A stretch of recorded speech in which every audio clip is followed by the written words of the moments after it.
தேசிய வருங்கால வைப்பு நிதி எனப்படும் PF கணக்கு வைத்திருப்பவர்களுக்கு ஒரு மிக முக்கியமான எச்சரிக்கை அறிவிப்பு வெளியாகியுள்ளது. ஏப்ரல் 16, 2026 முதல் உங்கள் PF கணக்கின் உயிர்நாடியான UAN எண்ணை ஆக்டிவேட் செய்யும் வசதியில் EPFO நிர்வாகம் ஒரு அதிரடி மாற்றத்தை செய்துள்ளது.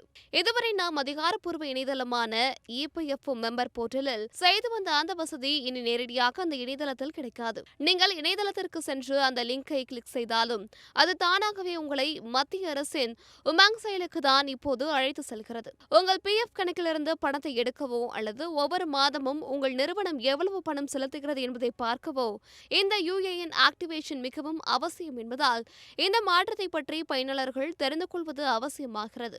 UAN எண் ஆக்டிவேட் செய்யப்பட்டிருந்தால் மட்டுமே உங்கள் PF பாஸ்புக்கை பார்க்க முடியும். குறிப்பாக நீங்கள் ஒரு வேலையை விட்டு விலகிய பிறகு உங்கள் PF பணத்தை திரும்ப பெற வேண்டும் என்றாலும் அல்லது ஒரு நிறுவனத்திலிருந்து மற்றொரு நிறுவனத்திற்கு பணத்தை மாற்ற வேண்டும் என்றாலும் இந்த ஆக்டிவேஷன் கட்டாயமாகும். மேலும் உங்கள் வங்கிக் கணக்கு விவரங்கள், பான் கார்டு மற்றும் ஆதார் விவரங்களை இணைப்பதற்கும் இதுவே அடிப்படை. இதுவரை இந்த வசதி இணையதளத்தில் எளிதாக கிடைத்து வந்த நிலையில் தற்பொழுது கூடுதல் பாதுகாப்பு காரணங்களுக்காகவும் தொழில்நுட்ப மேம்பாட்டிற்காகவும் இதனை முழுமையாக உமாங் செயலுக்கு EPFO மாற்றியுள்ளது.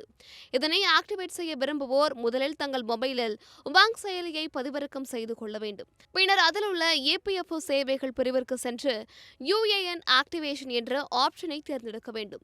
இதற்கு உங்களிடம் உங்கள் UAN எண், ஆதார் கார்டு எண் மற்றும் உங்கள் ஆதாருடன் இணைக்கப்பட்ட மொபைல் எண் ஆகியவை கைவசம் இருப்பது அவசியம்.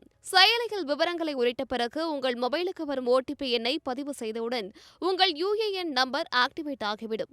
ஒருமுறை ஆக்டிவேட் செய்துவிட்டால் உங்கள் மொபைல் எண் தானாகவே EPFO கணக்கில் பதிவு செய்யப்பட்டுவிடும். எனவே PF கணக்கு வைத்திருப்பவர்கள் கடைசி நேர பதற்றத்தை தவிர்க்க இப்போதே இந்த முறையை பின்பற்றி தங்கள் கணக்கை சரிபார்த்துக் கொள்வது நல்லது.